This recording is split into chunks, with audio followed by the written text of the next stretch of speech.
Yan, palakpakan ulit natin ng Panginoon. Yes.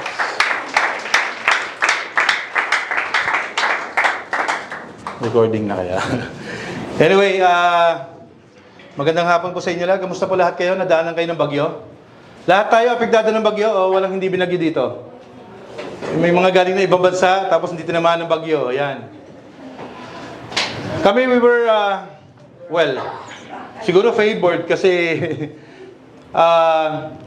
last week, last Friday, we were supposed to go to, alam mo na mga biyahe namin ni Herbie biglaan Japan.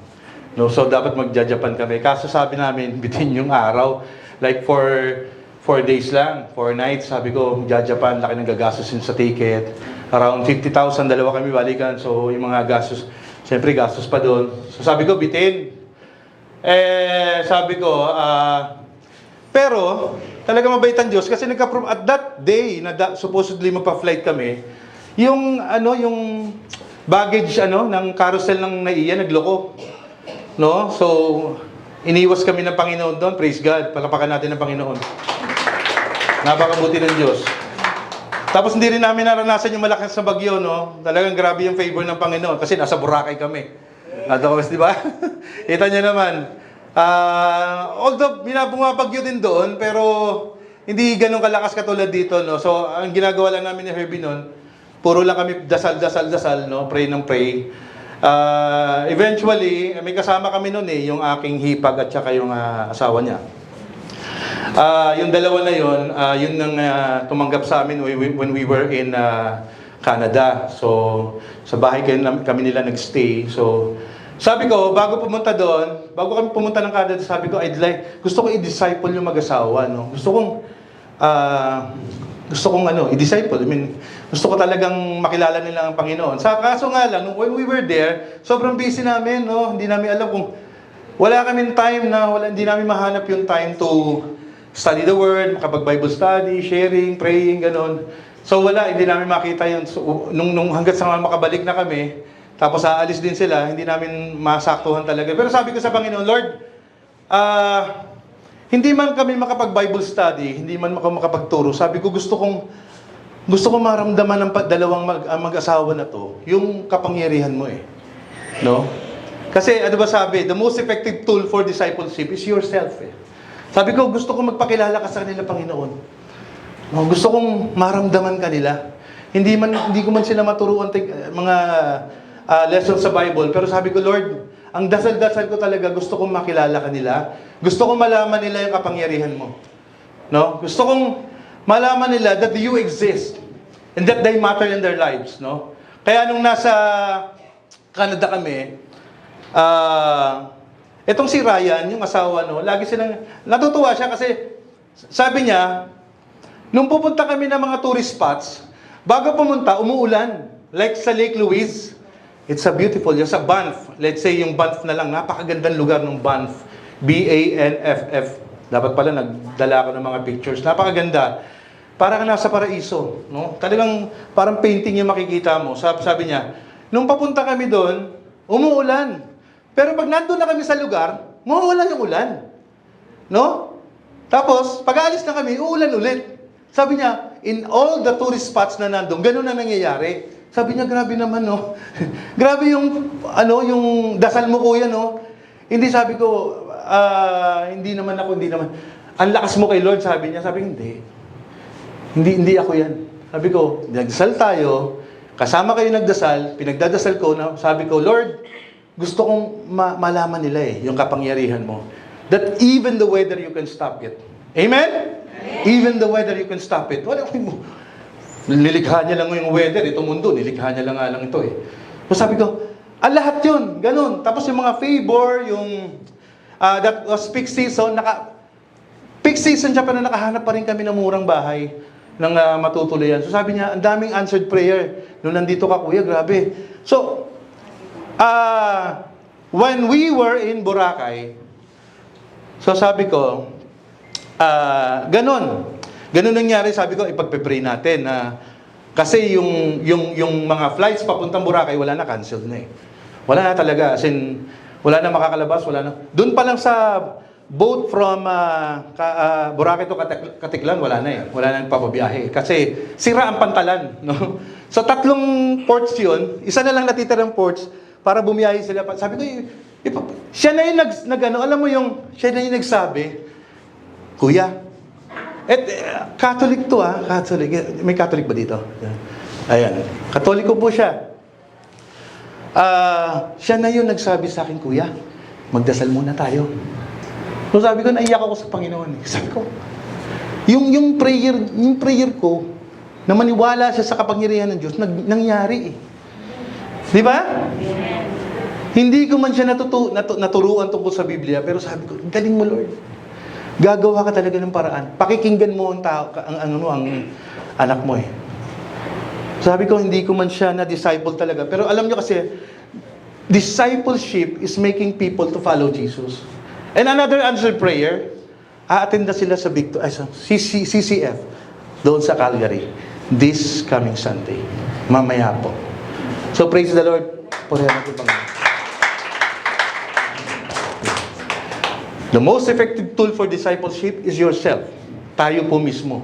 Yung panalangin natin, tayo mismo. Siyempre kung masama ugali mo, paano ka susundan yan? Amen? O, sabi niya, grabe kuya, no? Parang lahat ng prayers mo pinapakinggan ng Diyos. Sabi ko, kasi you have to follow Jesus. No? And discipleship is making people to follow Jesus. Kaya nga pag-uusapan natin ngayon ay, kapatid, ano-ano ba yung mga cost? The cost of following Jesus.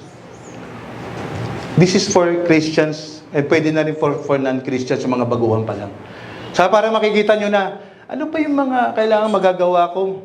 Gagastusin ko, masasayang kong oras, or kung ano man, makukonsumo kong oras, just to follow Jesus. No? As a Christian, has it ever crossed your mind all the sacrifices you have done just to follow Jesus?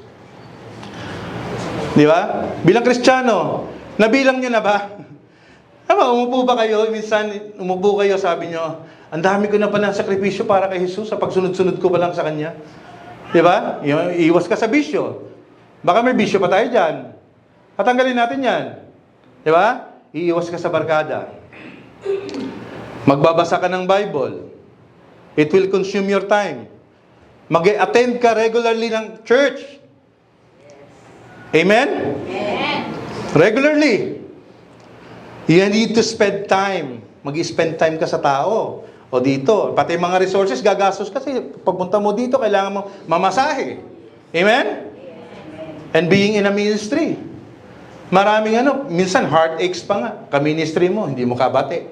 Di ba? Ang dami mong cost. Pagpupuyat sa mga ministerial activities, tulad ng darating na conference natin. May mga nagpupuyat na ba? Meron na, darating na. Meron tayo dyan. Meron tayong mga nakukonsumong oras dyan. Meron tayong nasa-sacrifice. Natanong nyo na ba sa sarili niya yan? Sapat na ba? Are my efforts enough to please God? Sapat na ba, kapatid? Sapat na ba yung mga ginagawa ko? O halos wala naman talaga tayong ginagawa? To please God. Follower ba talaga ako ni Jesus Christ na masasabi? Alam niyo, when I was doing this, sabi ko, kala ko sapat na lahat. No? Para ka pala lumalaban sa championship ng basketball na ito, kala mo sapat na lahat. Nagawa mo lang, nakapag-practice ka na, ang galing ng shooting mo, lahat nakakampi mo, magagaling. Pati din yung championship, talo ka pa rin. Hindi ka naka third place. Di ba? Na-realize ko yun, sabi ko, wow. Ang dami ko pa palang hindi kulang pala yung mga nagagawa ko para sa Panginoon. Akala ko sapat na. No? So, itong topic natin, we will be dissecting the book of Luke, especially Luke 9:57-62. Doon lang tayo mag-iikot. No? The cost of following Jesus. Ito, isinulat ni Luke to. This verse, Luke 9:57-62, yan ang topic verse natin. When nasa kaligitnaan na ng ministry si Jesus, nagmi-ministry na siya.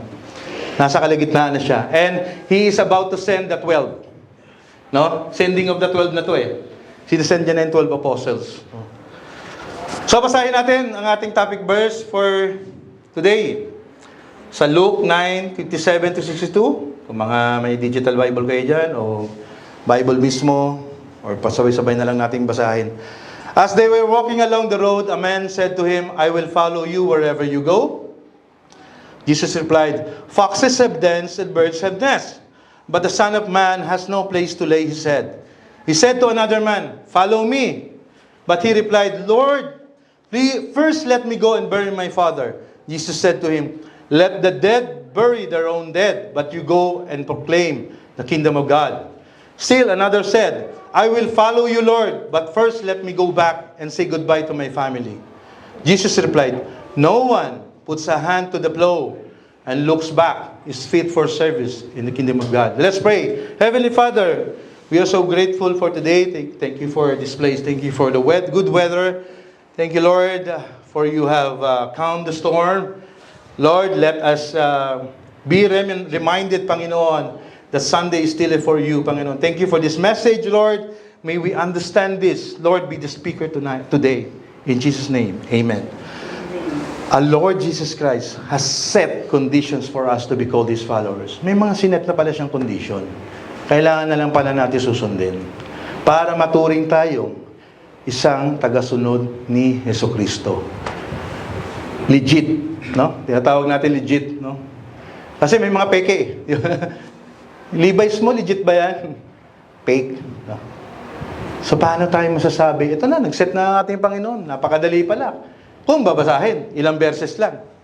Diba? Wala pang isang chapter.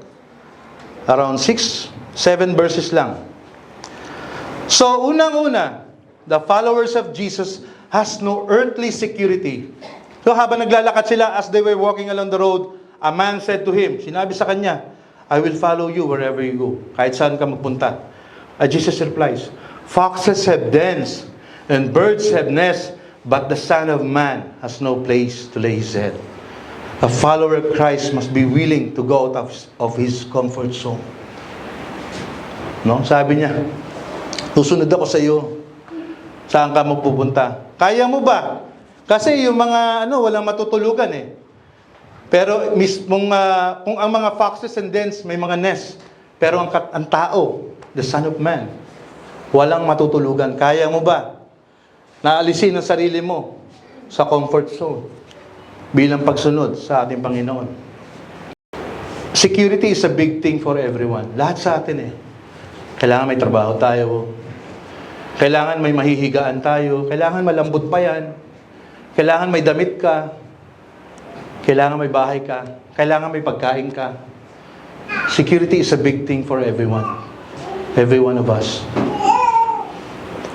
Pero, following Jesus is a faith ministry.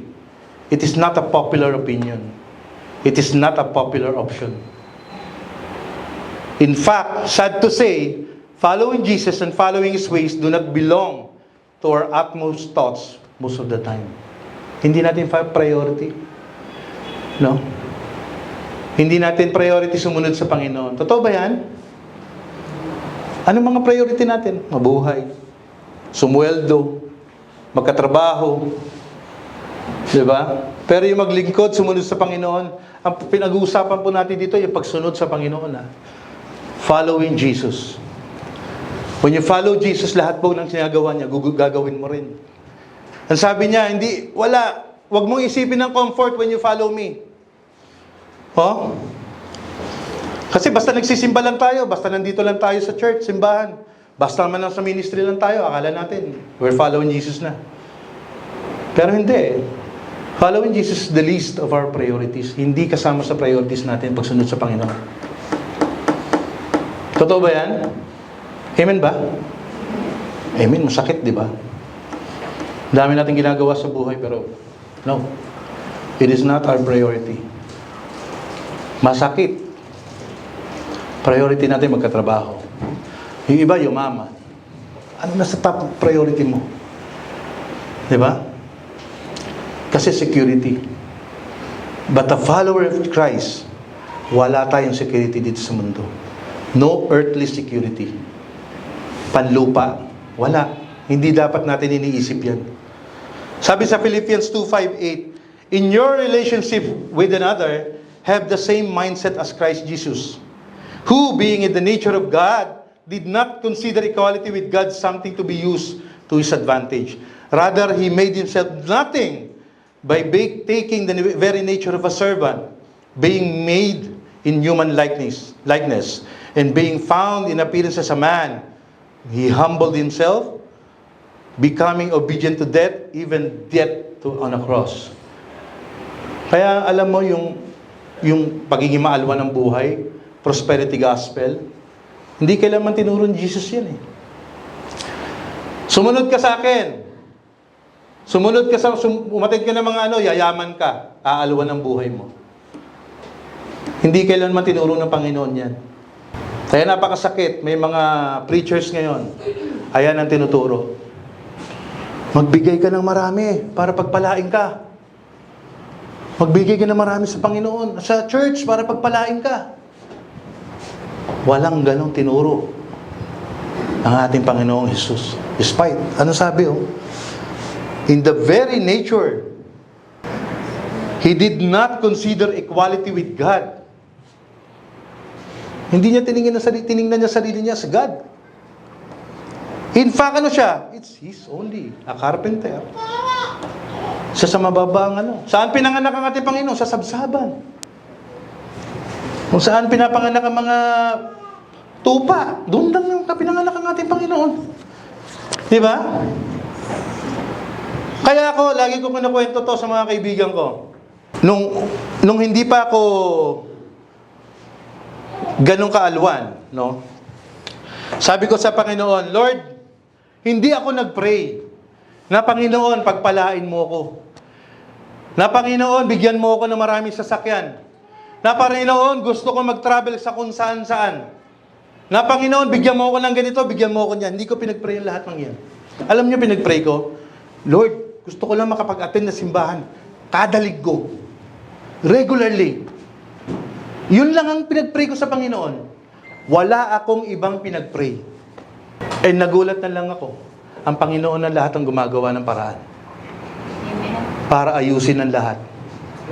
Kasi malinis yung puso ko, hindi ako naghangad ng yaman eh. Gusto ko lang, Lord. Kasi nakukonsensya ako noon. Lumalakas na ang catering namin, pero wala ako sa simbahan. Kada linggo. Hindi ako nakakapag-inig ng salita ng Diyos. Hindi ako nakakapag-tithes. Hindi ako nakakakanta sa Kanya. Kinukurot ang puso ko habang nag-aayos ako doon. Na mga catering, ganyan. Pinagdadrive ako sa kinukurot ang puso ko at isipan ko, Lord, hindi itong gusto kong buhay. Marami akong pera sa bulsa. Pero kulang ang spiritual ko. I did not pray for prosperity, kasaganaan sa buhay. Pinag-pray ko lang talaga. Maka-attend ako regularly ng church ng Sunday. Kasi ang catering namin, kada Sabado at Linggo lang malakas. Diba? Palakpakan natin ang Panginoon. And the rest is history. And the rest is history. Anong ginawa niya? Kaya pala. Lately na lang pumasok sa isip ko kasi hindi ko mapapalaki ito. Alam nga naman, maliit lang ang negosyo ko, kukuha pa ako ng manager. Tapos, di ba, nagsisimba ako. Siyempre, hindi na ako kukuha, maliit pala ang negosyo ko. Ano ginawa ng Panginoon? Pinalaki niya yung negosyo namin. Para may manager ako. No? Kaya pag tatanungin mo si Kaki, anong ginagawa ko? Nag-text lang. Nagsa-cellphone lang yung daddy ko. Gagawin pa lang ganun ng Panginoon yung buhay ko. Na kahit 3 buwan kami sa ibang bansa, kaya kong lumabas ng ganun. Pero hindi ko po hinangad. Wala sa dalangin ko dati yan. Kaya kung magdadasal tayo sa Panginoon, tanggalin natin yung comfort. Gusto ko po, Panginoon, ng ganito. Gusto ko ng ganyan. Tanggalin mo yan. Alam mo, ipag-pray mo, you attend church regularly, magkaroon ka ng ministry. Makapag-disciple ka. Pag uwi mo ng bahay, unang i-disciple mo yung kapitbahay mo.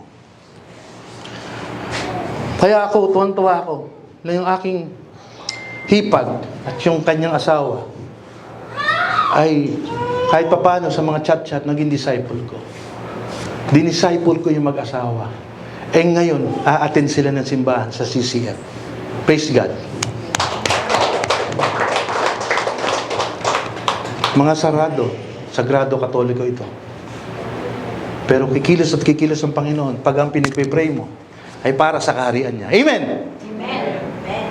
At hindi yung financial comfort. Don't pray for comfort. Alam mo, lately ko na na-realize Grabe pagkilos ng Panginoon. Oo nga, no? Kasi nung una talaga, ang pinagpipray ko lang. Makapagsimba lang ako linggo-linggo. Alam nyo, if you are a true follower of Christ, dapat maging handa kayo na mapagod. Are you ready to get tired? Mapagod. Naalala ko when we were still in Abu Dhabi. So may ministry kami doon. Nasa prayer ministry ako. Pero kami nag-handle ng mga musical instruments. No, so ang gagawin namin, third floor yung bahay namin. So ang binabayaran ng simbahan yun, yung room na yon. Just to keep the things, yung mga gamit sa imagine lahat po yan. Pati speaker, yan. Third floor yon. Ibababa namin yun ni Herbie, sasakay sa sasakyan, lahat yan Ibababa namin ni Herbie yan, sasakay sa sasakyan, iaakit namin sa second floor ng isang restaurant. Isa-set up namin isa-isa doon, kaya sobrang aga namin. Isa-set up namin second floor wala pong elevator. Second floor, akit yan doon. Tapos pagkatapos ng event, ako pa nagtitimpla lahat. Pagkatapos ng church service, lilikpitin pa ulit namin yan. Ibababa pa ulit sa second floor na yon. Sasakay sa sasakyan, ibabalik ulit namin doon sa third floor na tinitira namin. Nakaramdam ako ng pagod? Hindi. When you serve God, hindi makakaramdam ng pagod. Amen? Amen. Isang patutuo ko talaga yan. Lagi kung pagod lang, grabe. Every Sunday, patang-patak. Pero masaya ako. Kasi you're doing it for the Lord. Handa ka bang mapagod, kapatid? Sa problema. Handa ka mapagod sa problema? Handa kang mapagod physically? Emotionally, para sa Panginoon, amen? And handa ka bang ma-ridicule, mapagtawanan? Minsan ako, napagtawanan ako pag-share ng Word of God. Napagtawanan ako. Corny. Kasi alam nyo, lalo ngayon, AI na lahat, no? Yung messenger nyo, may bago ngayon yan, yung AI. Type nyo, pwede kayong magka-girlfriend dyan, tsaka boyfriend. Sasagutin kayo, mahal mo ba ako? Mahal kita. Subukan nyo ngayon. Mahal mo ba ako? Mahal kita. Boring ba ako? Sakto lang. Ganun. Yeah. Minsan akong nataboy to be rejected. Are you ready to be rejected? Minsan akong nataboy dahil baliw na daw ako sa Jesus na yan. Mangyayari sa atin yan. Mangyayari sa niya. At iyan ang mga cost of following Jesus. In this modern age, super, ultra, modern age, era, lahat na, high-tech na lahat. No? Just last night, nakakita ako ng food delivery.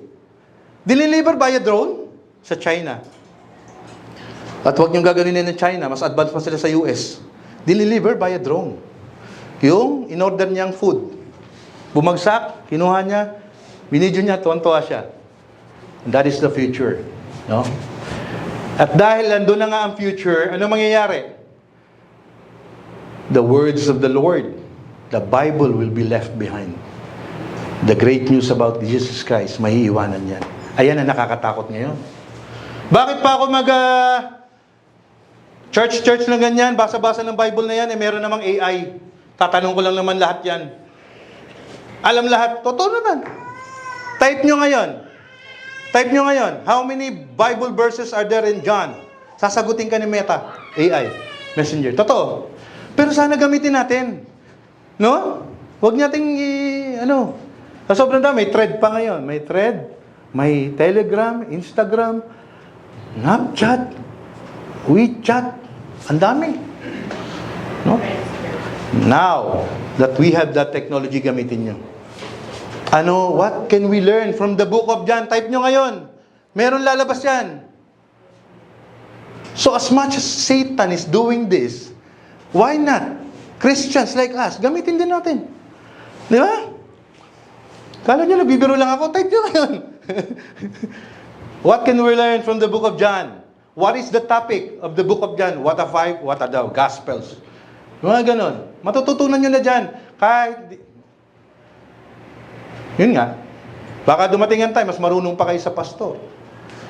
Praise the Lord. Kung gagamitin natin sa kabutihan niya, mas marunong pa tayo sa pastor. Amen?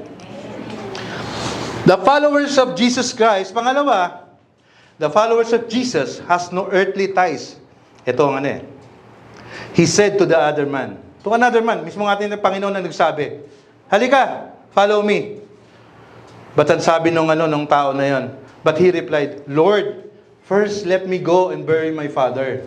Jesus said to him, let the dead bury their own dead, but you go and proclaim the kingdom of God.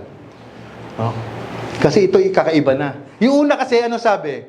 Siya mismo nagsalita sa Panginoon. Ito kakaiba eh. Tinawag siya mismo ng Panginoon, halika dito, sumunod ka sa akin. No? Pero ano sabi niya?